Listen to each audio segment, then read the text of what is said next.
Mexico city के दक्षिण में एक्सोचिमिल्को के नहरों के बीच एक ऐसा आइलैंड है जो रहस्य से घिरा हुआ है।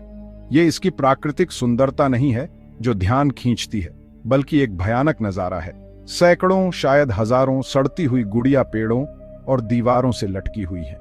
उनकी खाली आंखें और कटी हुई अंग एक भयानक नजारा बनाती हैं। यह है इस्ला दे लास मुñecas, गुड़ियों का द्वीप। इस आइलैंड का भयानक एहसास एक दुखद कहानी से उपजा है। लोकल लोग और विजिटर्स दोनों बेचैन आत्माओं की बात करते हैं जो एक अकथनीय त्रासदी से पागलपन की ओर धकेल दिए गए थे। वे कहते हैं कि गुड़िया इन प्रताड़ित आत्माओं के लिए पात्र हैं। उनके प्लास्टिक के शरीर अपनी जिंदगी से हिलते डुलते हैं। क्या ये कहानियां सच हैं या केवल ज्यादा सोचने की उपज है? इस पर बहस हो सकती है। जो बात निर्विवाद है वह है आइलैंड में व्याप्त बेचैनी की स्पष्ट अनुभूति। यह एक ऐसी जगह है जहां जीवित और मृत के बीच का पर्दा पतला लगता है, जहां दुख के फुसफुसाहट हवा से ही निकलते हुए प्रतीत होते हैं। आइलैंड की भयानक कहानी के केंद्र में है डॉन जूलियन सांताना बरेरा, एक अकेला आदमी जिसने आइलैंड को अपना घर बना लिया। अलौकिक में एक अटूट विश्वास से प्रेरित होकर बरेरा खुद को आइलैंड और उसकी निवासी आत्माओं का रक्षक घोषित कर दिया। बरेरा का आइलैंड से जुड़ाव एक त्रासदी के साथ शुरू हुआ।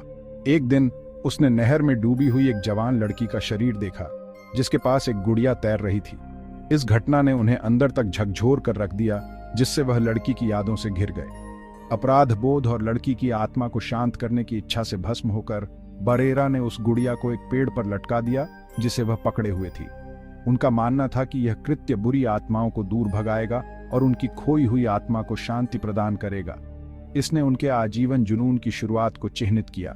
जवान लड़की के शरीर की खोज ने बरेरा के मन पर एक अमिट छाप छोड़ी। उनका मानना हो गया कि उसकी आत्मा दूसरी खोई हुई आत्माओं के साथ शांति की तलाश में आइलैंड पर भटकती है।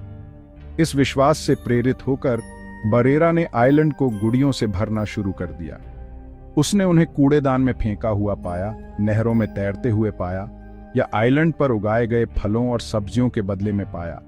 उनका मानना था कि हर गुड़िया एक खोई हुई आत्मा के लिए एक पात्र के रूप में काम करती है जो उसे आराम और सुरक्षा प्रदान करती है। जैसे जैसे साल बीतते गए, आइलैंड एक भयानक नजारे में बदल गया। सड़ने की अलग अलग अवस्थाओं में गुड़िया हर पेड़, दीवार और सतह से लटकी हुई थी। कुछ के अंग गायब थे, दूसरों की खाली आंखें आंख बंद करके बाहर घूर रही थी। उनके एक बार के चमकीले कपड़े फीके और फटे हुए थे।